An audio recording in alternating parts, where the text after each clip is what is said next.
Assalamualaikum warahmatullahi wabarakatuh.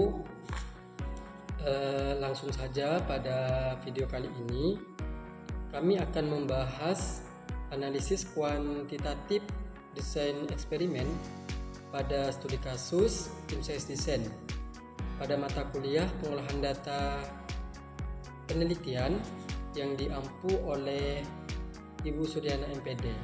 Sebelumnya, perkenalkan, kami dari kelompok 5 yang beranggotakan 4 orang. Di antaranya ada Nadia Lestari, dan yang kedua ada Utin Nabila Riani, yang ketiga ada Ajis yaitu saya sendiri, dan yang keempat yaitu ada Mita. Sebelum ke pengolahan data, terlebih dahulu saya akan menyampaikan materi singkat mengenai tim series design, yaitu pengertian dari tim size design. Tim size design adalah salah satu bentuk dari kuasi eksperimental desain yang menekankan pada pengamatan berulang kali terhadap satu kelompok subjek sebelum dan sesudah diberikan suatu perlakuan atau treatment.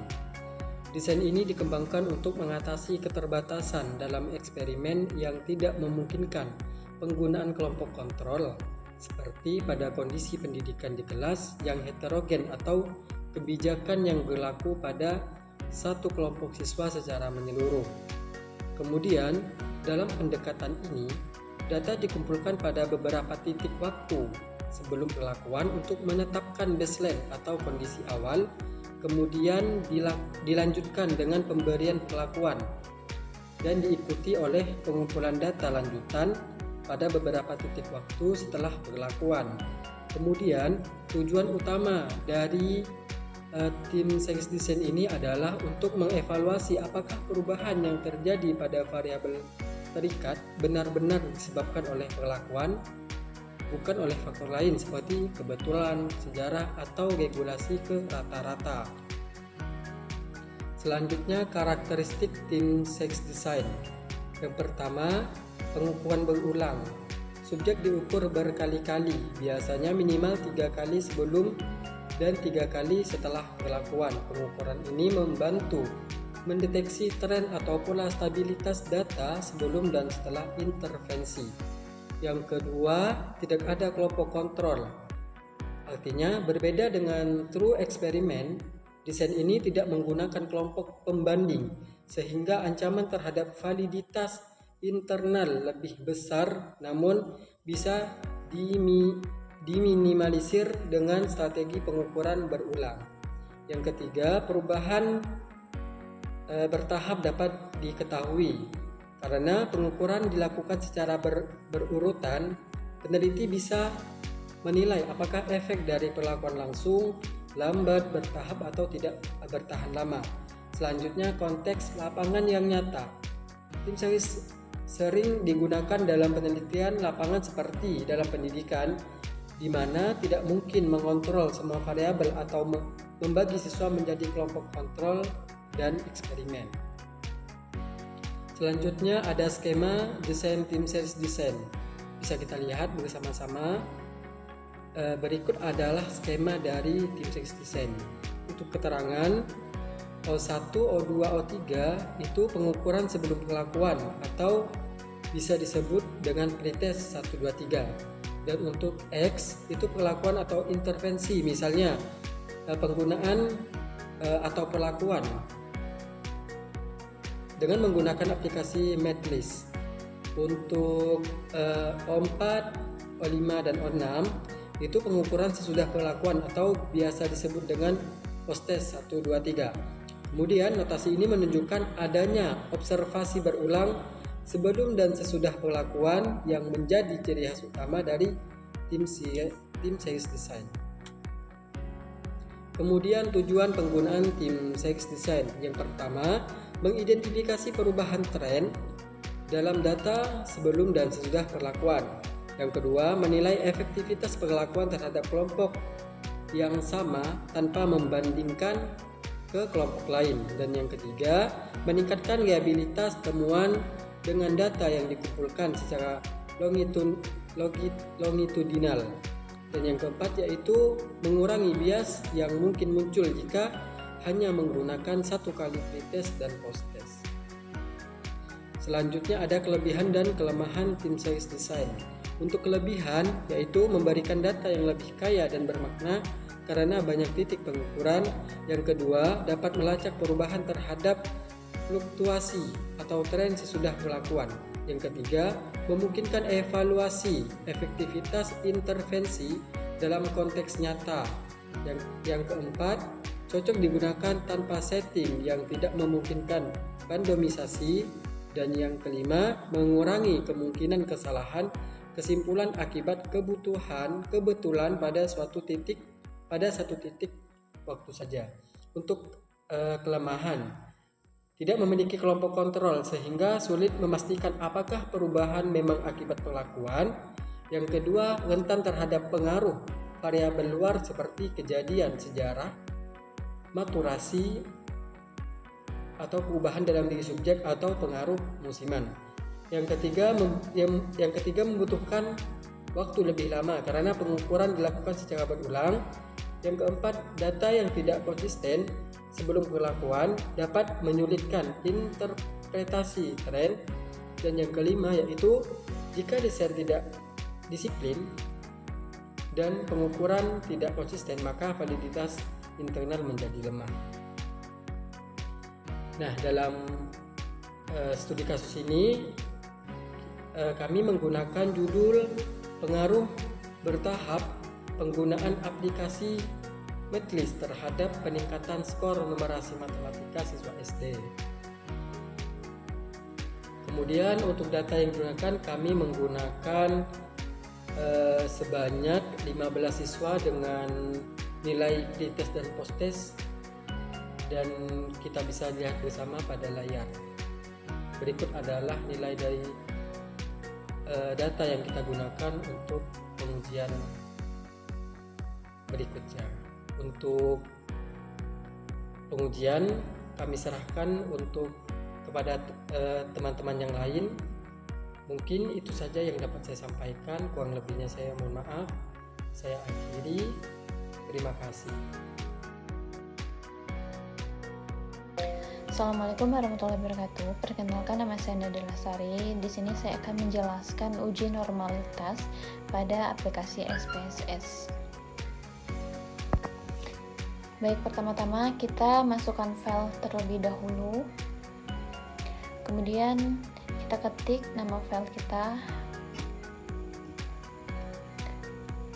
Lalu kita tekan open.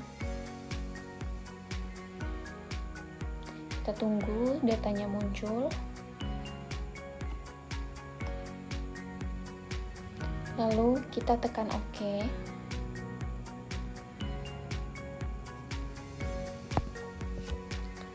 Baik, kita tunggu. Nah,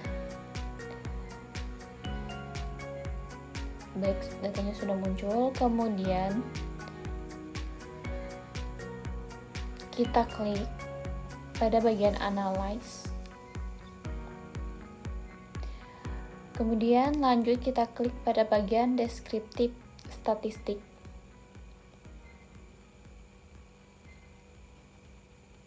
Kemudian kita masuk ke Explore dan kita masukkan nilai pretest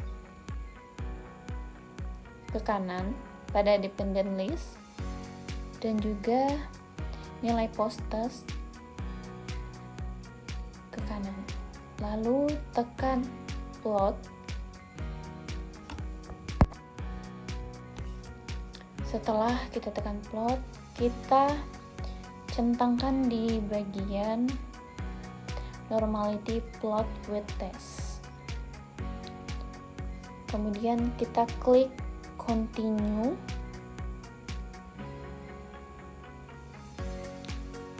Lalu kita klik OK. Kita tunggu hasil datanya akan keluar. Baik, sudah keluar. Kita coba scroll untuk mencari nilai normalitas pada uji ini. Oke. Adapun untuk uji normalitasnya ditemukan bahwa nilai pretest signifikan 0,680, kemudian nilai post-test signifikan 0,977, 0,680 dikatakan normal, dan 0,977 dikatakan normal.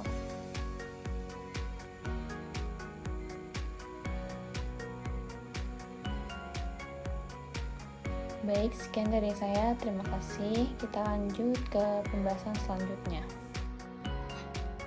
Assalamualaikum warahmatullahi wabarakatuh. Saya Mika, NIM D0122-043. Baiklah teman-teman, kita akan menguji homogenitas data. Baiklah, yang pertama-tama kita unggah data yang akan kita analisis. Di sini saya menggunakan data nama data entah, lalu klik open, lalu klik OK. Di sini sudah ada hasil dan kelas. Nah, tekan variabel view, pada bagian values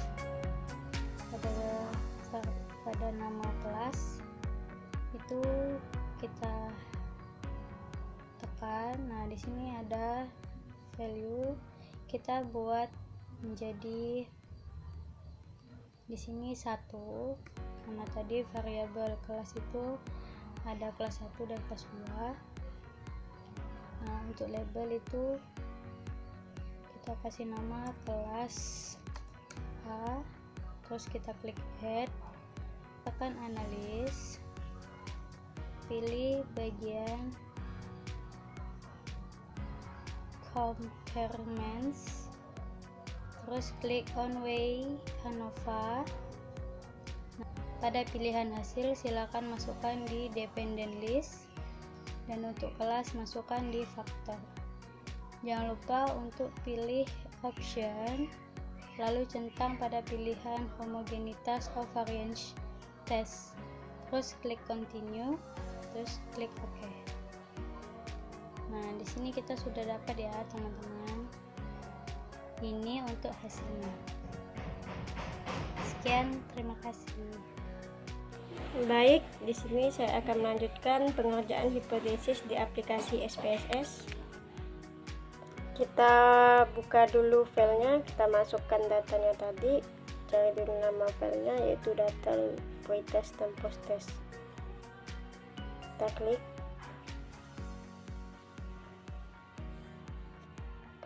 Kita tunggu dulu, lagi loading.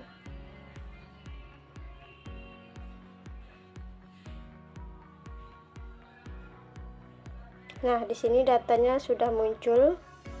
Kita tekan analis.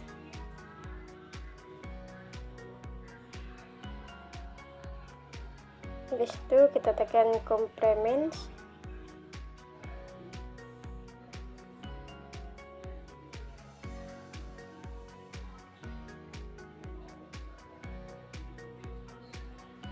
Kita tekan pirate sample test. Nah, ini sudah ada, kita tekan nilai pretestnya dulu, salin, masukkan yang ke tabel sebelah kanan, pretest sama post-testnya.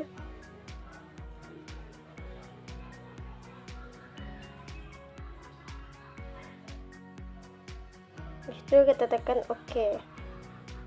Nah, di sini sudah ada keluar muncul hasilnya, bisa dilihat di sini.